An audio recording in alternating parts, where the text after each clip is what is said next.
To the untrained eye, it's just a 3-inch toy, but to the engineers at Mattel, it is a masterclass in aerodynamics, metallurgy, and precision performance. Since 1968, Hot Wheels has redefined the toy car, blending high-octane design with a die-cast durability that can survive both the backyard and the high-speed loop-de-loop. Buckle up as we go behind the scenes to see how a block of raw zinc and a digital sketch become the world's most iconic speed machine.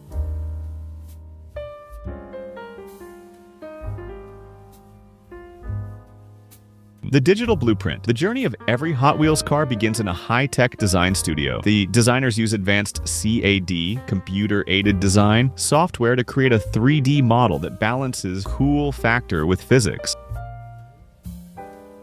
Every curve must be optimized for speed, and every wheel well must be perfectly aligned to ensure the car doesn't wobble at high velocities.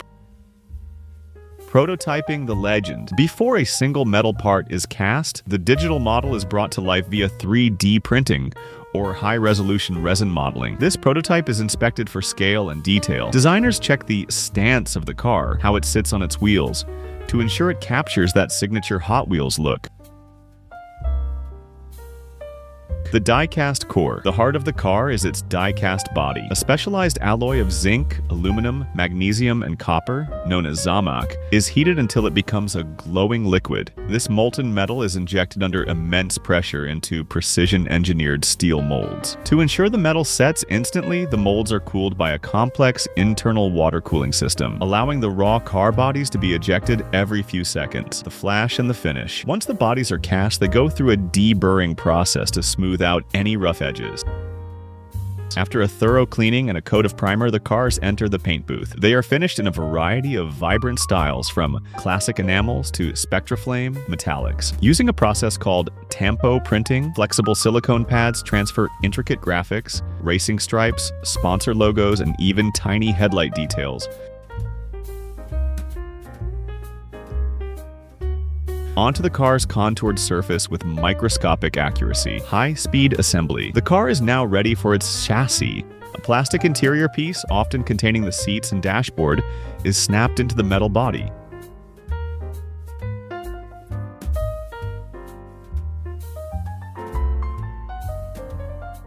Next comes the most critical component, the wheels and axles. Hot Wheels use low-friction plastic wheels and thin steel axles, designed to spin with minimal resistance.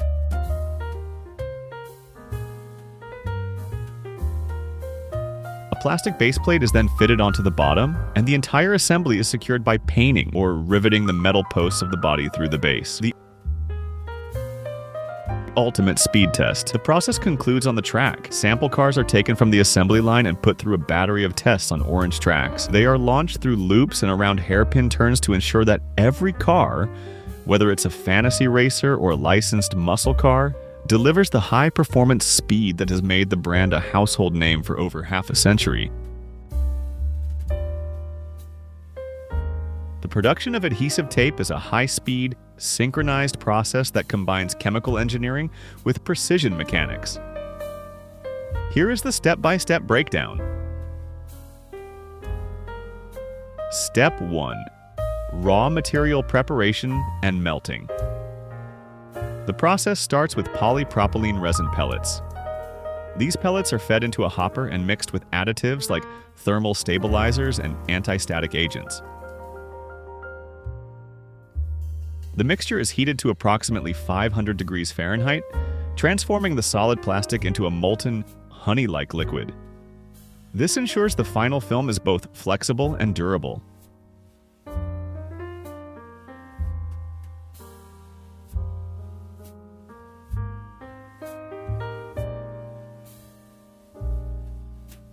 Step 2.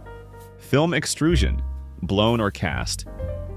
The molten plastic is shaped into a thin film using one of two methods. In the blown film method, the plastic is pushed through a circular die and inflated into a massive vertical bubble, stretching it in two directions to increase its strength.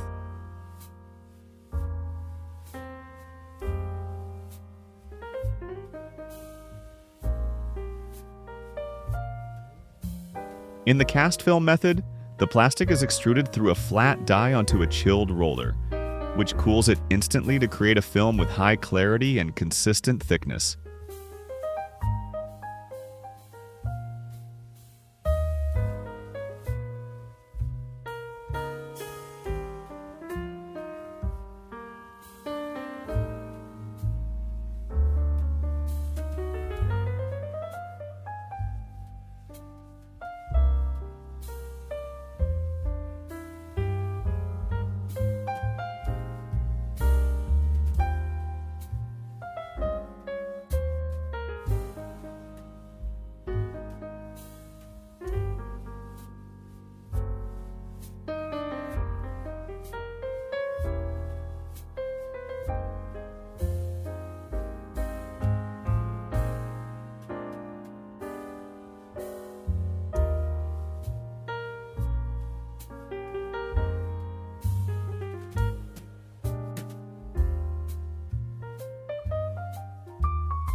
Step 3. Adhesive application and curing. The base film moves to the coating station, where a thin layer of acrylic or rubber-based adhesive is applied. To make the tape functional, the coated film passes through a long drying oven, heated to between 180 degrees Fahrenheit and 220 degrees Fahrenheit. This evaporates the liquid carriers, solvents or water, leaving only the sticky adhesive bonded firmly to the plastic backing.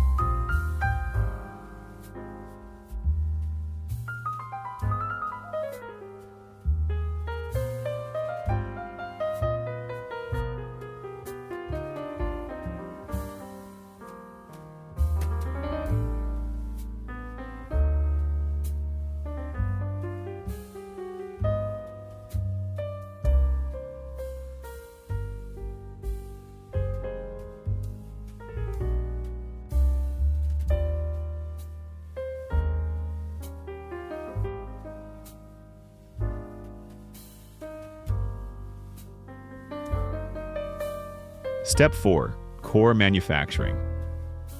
While the film is being processed, the skeleton of the tape is made. Layers of craft paper are wound around a mandrel at a 45-degree angle and bonded with heavy-duty glue.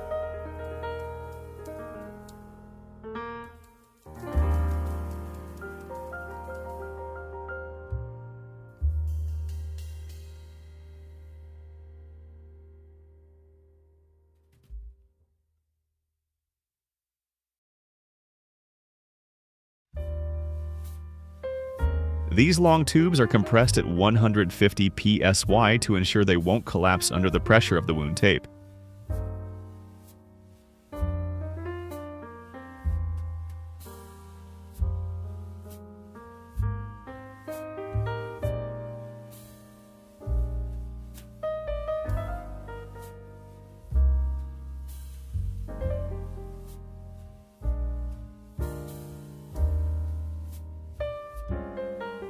They are then sliced into specific widths, 2 inches for packing tape, by carbide blades.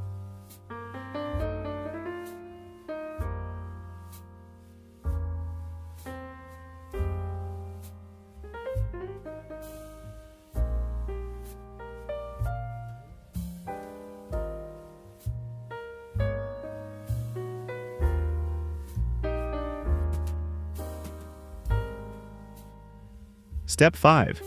Slitting and high-speed winding. This is the assembly phase. Large jumbo rolls of the coated film are fed into a slitting machine.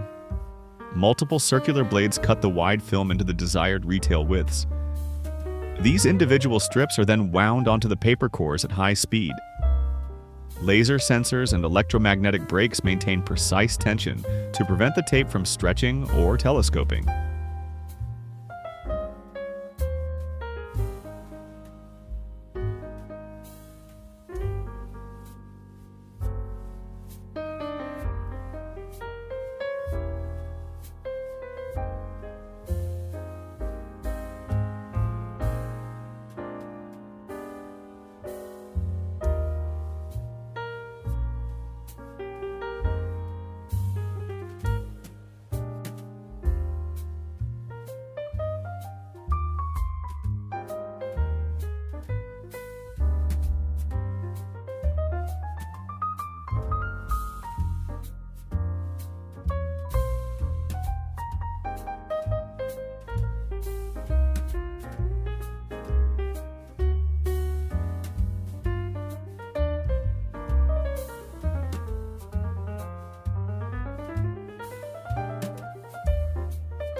Step 6. Inspection and packaging. In the final step, automated systems scan the rolls for defects like air bubbles or dust. Once cleared, robotic arms wrap the rolls in protective shrink wrap, essential for keeping the adhesive from drying out, and pack them into cartons for global distribution. The industrial production of glass is a continuous, high-temperature operation that transforms raw earth minerals into transparent sheets and containers. Here is the step-by-step process of how it is manufactured in mega factories.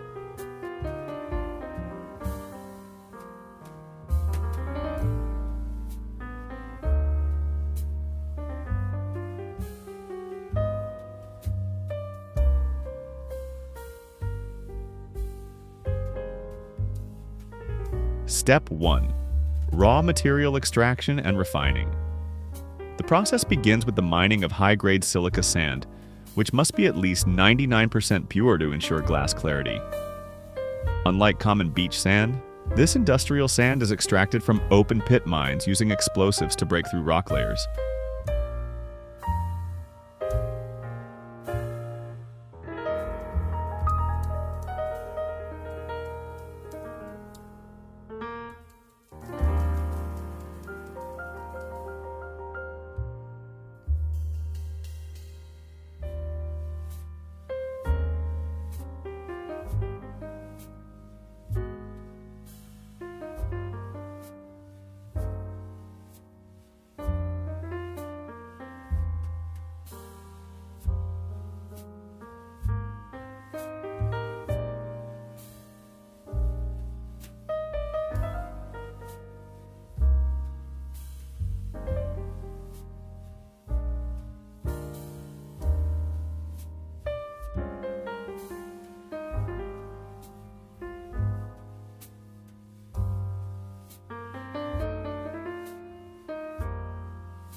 Once harvested, the material is crushed into fine grains and subjected to a rigorous washing process using high-pressure water jets to remove iron oxide and other impurities that could tint the glass.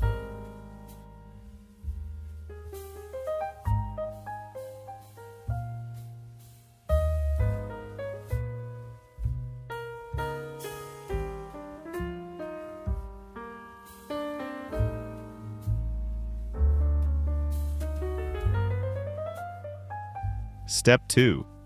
Batch mixing and melting. Refined silica sand is mixed with sodium carbonate and calcium carbonate to create a batch. The sodium carbonate acts as a flux to lower the melting temperature, while the calcium carbonate ensures the glass remains chemically stable and water resistant. This mixture is fed into a massive furnace heated to 1,650 degrees Celsius. The batch remains in the furnace for approximately 24 hours to ensure all materials have fully liquefied and that trapped gas bubbles have risen to the surface and escaped.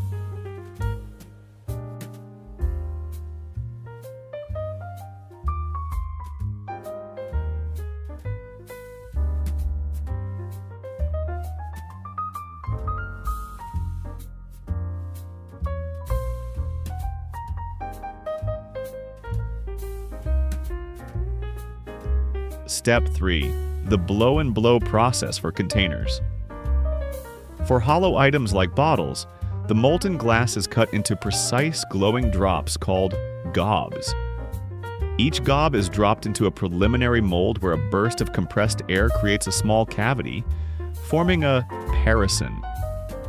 This parison is then transferred to a final finishing mold, where a second, more powerful blast of air expands the glass into the final shape of the bottle or jar.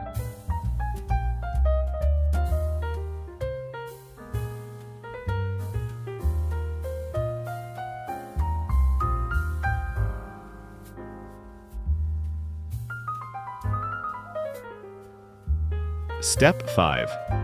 Annealing and controlled. Cooling glass cannot be cooled rapidly or it will shatter due to internal thermal stress. To prevent this, the formed glass enters an annealing layer, which is a long, temperature-controlled tunnel. The glass is gradually cooled from roughly 600 degrees Celsius down to room temperature. This slow cooling process relaxes the molecular structure, making the glass significantly more durable and less prone to spontaneous breakage. Step 6. Precision cutting and finishing. Once cooled, the continuous ribbon of glass is scanned by laser sensors to identify any microscopic flaws. Robotic cutters equipped with diamond-tipped wheels then score and snap the glass into specific dimensions. Because the edges are razor-sharp, they are passed through high-speed grinding and polishing wheels to create smooth, safe, and rounded edges required for installation or consumer handling. Step 7. Quality control and recycling. The final stage involves a rigorous digital inspection where high-speed cameras check for any remaining bubbles, scratches, or inclusions. Any glass that fails inspection is crushed into cullet and sent back to the beginning of the process. Because glass is 100% recyclable, this cullet is mixed with new raw materials, significantly reducing the energy required for the next melting cycle.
If you like this bizarre build, hit like.